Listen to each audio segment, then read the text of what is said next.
ओम शांति। आज 9 अगस्त 2022 की साकार मुरली।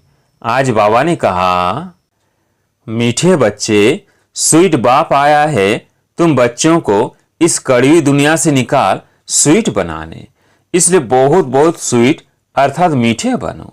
प्रश्न, अभी तुम बच्चों को इस पुरानी दुनिया से नफरत क्यों आई है? उत्तर, क्योंकि यह दुनिया कुंभी पाक नरक बन गई है। इसमें सब कड़वे हैं। कड़वा पतित को कहा जाता है। सब विषय वैतरणी नदी में गोता खाते रहते हैं, इसलिए तुम्हें अब इससे नफरत आती है। दूसरा प्रश्न, मनुष्यों के एक ही प्रश्न में 2 भूलें हैं, वो कौन सा प्रश्न और कौन सी भूलें? उत्तर, मनुष्य कहते हैं मेरे मन को शांति कैसे हो। इसमें पहली भूल, मन शांत कैसे हो सकता जब तक वह शरीर से अलग ना हो। और दूसरी भूल, जबकि कहते हैं ईश्वर के सब रूप है, परमात्मा सर्वव्यापी है, फिर शांति किसको चाहिए और कौन दे? ओम शांति। तुम बच्चे जानते हो शांति धाम से बाप आया हुआ है और बच्चों से पूछते हैं किस विचार में बैठे हो।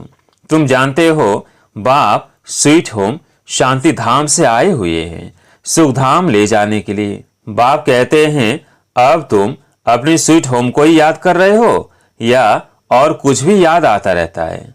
यह दुनिया कोई स्वीट नहीं है, बहुत कड़वी है। कड़वी चीज दुख देने वाली होती है। बच्चे जानते हैं अब हम स्वीट होम जाने वाले हैं। हमारा बेहद का बाप बड़ा स्वीट है। बाकी और जो भी बाप है इस समय वो बहुत कड़वे पतित छीछी हैं। यह तो है सभी का बेहद का बाप। अब किसकी मत पर चलना है? बेहद का बाप कहते हैं बच्चे अब अपनी शांति धाम को याद करो, फिर साथ में सुख धाम को भी याद करो। इस दुख धाम को भूल जाओ। इनको तो बहुत कड़ा नाम दिया गया है, कुंभी पाक नरक, जिसमें विषय वैतरणी नदी बहती है। बाप समझाते हैं ये सारी दुनिया ही विषय वैतरणी नदी है। सब इस समय दुख पा रहे हैं, इसलिए इनसे नफरत होती है। बहुत गंदी दुनिया है, इससे तो वैराग्य आना चाहिए। जैसे सन्यासियों को वैराग्य आता है घरवार से। समझते हैं स्त्री नागिन है, घर में रहना गोया नरक में रहना, गोता खाना है, ऐसा कह छोड़ जाते हैं। यूं तो दोनों ही नरक के द्वार हैं। उनको घर में अच्छा नहीं लगता है, इसलिए जंगल में चले जाते हैं। तुम घरवार छोड़ते नहीं हो, घर में रहते हो, ज्ञान से समझते हो। बाप बच्चों को समझाते हैं यह विषय वैतरणी नदी है, सब भ्रष्टाचारी बनते रहते हैं। अभी तुम बच्चों को शांति धाम ले चलेंगे, वहां से तुमको क्षीर सागर में भेज देंगे। सारी दुनिया से वैराग्य दिलाते हैं, क्योंकि इस दुनिया में शांति है नहीं। सब मनुष्य मात्र शांति के लिए कितना माथा मारते रहते हैं। सन्यासी आदि कोई भी आएंगे, कहेंगे मन को शांति चाहिए, अर्थात मुक्ति धाम में जाना चाहते हैं। प्रश्न ही कैसा पूछते हैं? मन तो शांत हो नहीं सकता जब तक आत्मा शरीर से अलग न हो। एक तो कहते हैं ईश्वर सर्वव्यापी है, हम सब ईश्वर के रूप है, फिर यह प्रश्न क्यों? ईश्वर को शांति क्यों चाहिए? बाप समझाते हैं शांति तो तुम्हारे गले का हार है। तुम कहते हो हमको शांति चाहिए, पहले तो बताओ कौन? आत्मा अपने स्वधर्म और निवास स्थान को भूल गई है। बाप कहते हैं तुम आत्मा शांत स्वरूप हो, शांति देश की रहने वाली हो। तुम अपने स्वीट होम और स्वीट फादर को भूल गए हो। भगवान होता ही एक, भगत है अनेक। भक्त तो भक्त है, उनको भगवान कैसे कहेंगे? भक्त तो साधना प्रार्थना करते हैं हे भगवान, परंतु भगवान को भी जानते नहीं है, इसलिए दुखी बन पड़े हैं।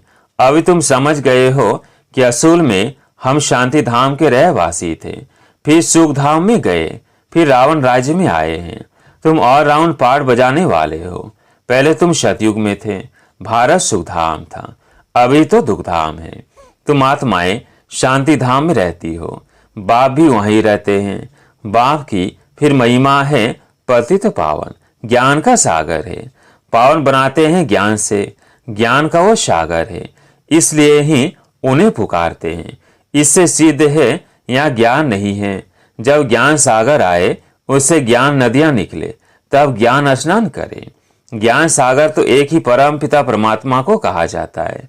वह जब आए, बच्चे पैदा करे, तब उनको ज्ञान मिले और सदगति दे। जब से रावण राज्य शुरू होता है, तब से भक्ति शुरू हुई, अर्थात पुजारी बने। अब फिर तुम पूज्य बन रहे हो। पवित्र को पूज्य और पतित को पुजारी कहा जाता है। सन्यासियों को फूल चढ़ाते हैं, माथा टेकते हैं, समझते हैं वह पावन है, हम पतित हैं।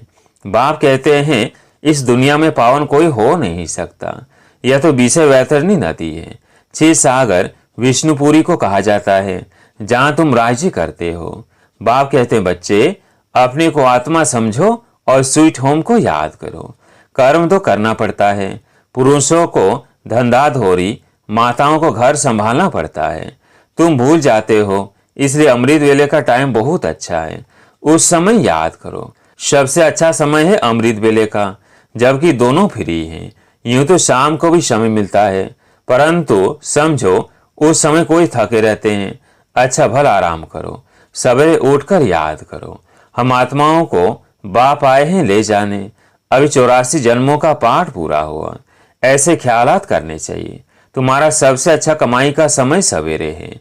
अभी की कमाई ही सतयुग में काम आती है।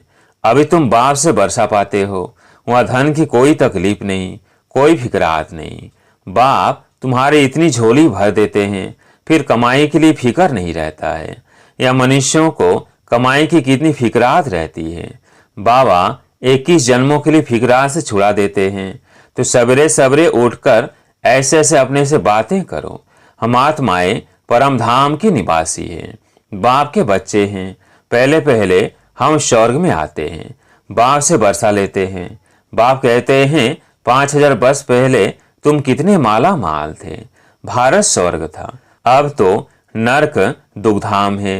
एक ही बाप सर्व का सदगति दाता बनता है। एक दो को याद दिलानी चाहिए।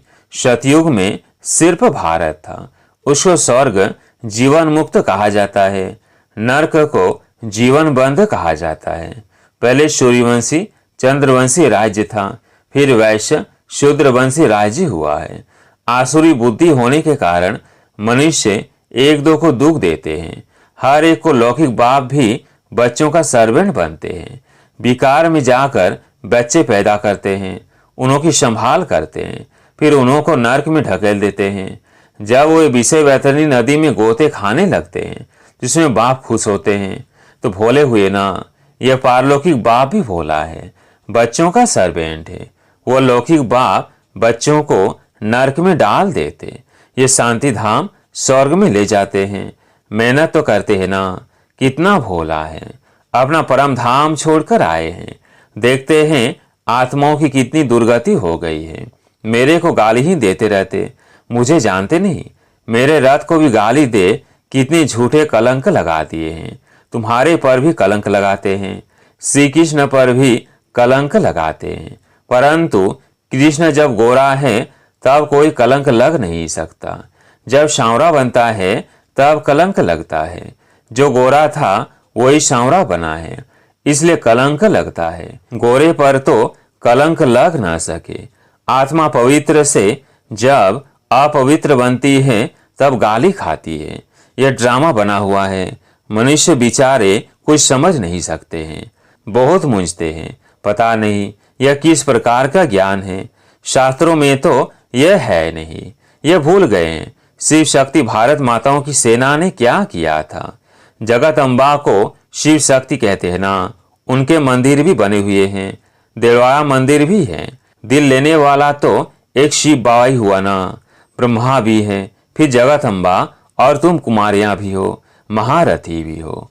बहु तुम प्रैक्टिकल में हो। वह तुम्हारा जड़ यादगार कायम है।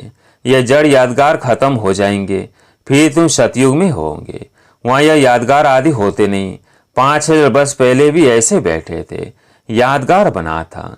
फिर सतयुग त्रेता में राज्य किया, फिर भक्ति मार्ग में पूजा के लिए यह यादगार बनते हैं। ब्रह्मा विष्णु शंकर को भी तुम जान गए हो।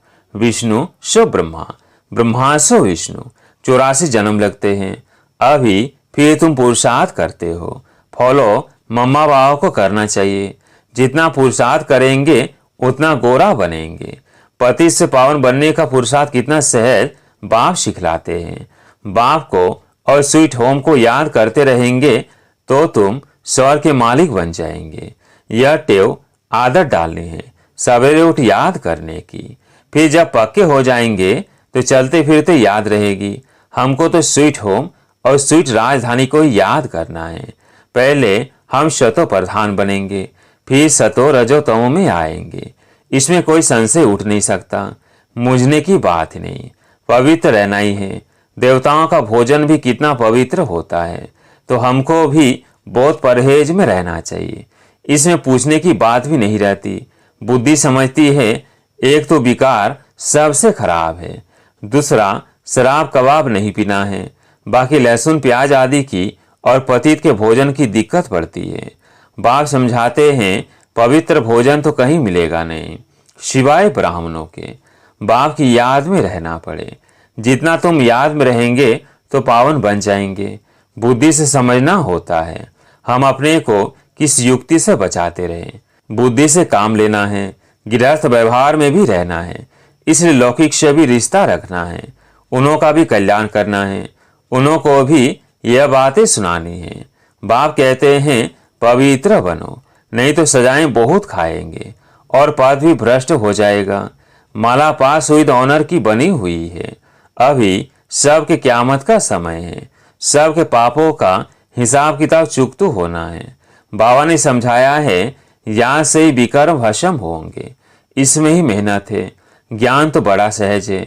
सारा ड्रामा और झाड़ बुद्धि में आ जाता है। बाकी स्वीट बाप, स्वीट राजधानी और स्वीट होम को याद करना है। अभी नाटक पूरा होता है, घर जाना है, पुराना शरीर छोड़ सबको वापिस जाना है। यह पक्का रखना है। ऐसे याद करते करते शरीर छूट जाएगा और तुम आत्माएं चली जाएंगी। बहुत सहज है। अभी तुम सम्मुख सुनते हो और बच्चे टेप से सुनेंगे। एक दिन टेलीविजन पर भी यह ज्ञान सुनेंगे, वह देखेंगे जरूर। सब कुछ होगा। पिछाड़ी वालों के लिए तो और ही सहज हो जाएगा। हिम्मते बच्चे, मददे बाप, यह भी प्रबंध हो जाएगा। सर्विस करने वाले भी अच्छे होंगे तो बच्चों की उन्नति के लिए यह भी सब प्रबंध अच्छा हो जाएगा। वह भी जिसको चाहे ले सकते हैं। एक बाप को याद करना है। मुसलमान लोग भी सवेरे सवेरे फेरी पहनते हैं और सबको जगाते हैं। उठकर अल्लाह को याद करो।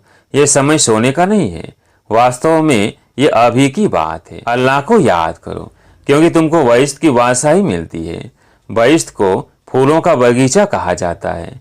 वह तो ऐसे ही गाते हैं। तुम तो प्रैक्टिकल में बाप को याद करने से देवता बन रहे हो। ये सवेरे उठने का अभ्यास अच्छा है। सवेरे का वायुमंडल बहुत अच्छा होता है। 12 बजे के बाद सवेरा शुरू होता है। प्रभात का टाइम 2 से 3 बजे को कहा जाता है। सवेरे उठ शांति धाम और सुख धाम को याद करना चाहिए। अच्छा, मीठे मीठे सिकिलधे बच्चों प्रति माता पिता बाप दादा का याद प्यार और गुड मॉर्निंग। रूहानी बाप की रूहानी बच्चों को नमस्ते। हम रूहानी बच्चों की रूहानी बाप दादा को याद प्यार गुड मॉर्निंग नमस्ते नमस्ते। धारणा के लिए मुख्य सार। पहला पॉइंट, बाप की याद में रह पवित्र शुद्ध भोजन खाना है। अशुद्धि से बहुत बहुत परहेज रखनी है। मम्मा बाबा को फॉलो कर पवित्र बनने का पुरुषार्थ करना है। दूसरा पॉइंट, सवेरे सवेरे उठ स्वीट बाप को और स्वीट राजधानी को याद करना है। इस क्यामत के समय में बाप की याद से ही सब हिसाब किताब चुकतू करने हैं। आज प्यारे मीठे बाबा का वरदान, अपनी निश्चित स्थिति द्वारा श्रेष्ठ टचिंग के आधार पर कार्य करने वाले सफलता मूर्त भव। अपनी निश्चित स्थिति द्वारा श्रेष्ठ टचिंग के आधार पर कार्य करने वाले सफलता मूर्त भव। कोई भी कार्य करते सदा स्मृति रहे कि बड़ा बाबा बैठा है तो स्थिति सदा निश्चिंत रहेगी। इस निश्चिंत स्थिति में रहना भी सबसे बड़ी बादशाही है। आजकल सब फिक्र के बादशाह हैं और आप बेफिक्र बादशाह हो। जो फिक्र करने वाले होते हैं उन्हें कभी भी सफलता नहीं मिलती, क्योंकि वह फिक्र में ही समय और शक्ति को व्यर्थ गंवा देते हैं। जिस काम के लिए फिक्र करते वह काम बिगाड़ देते।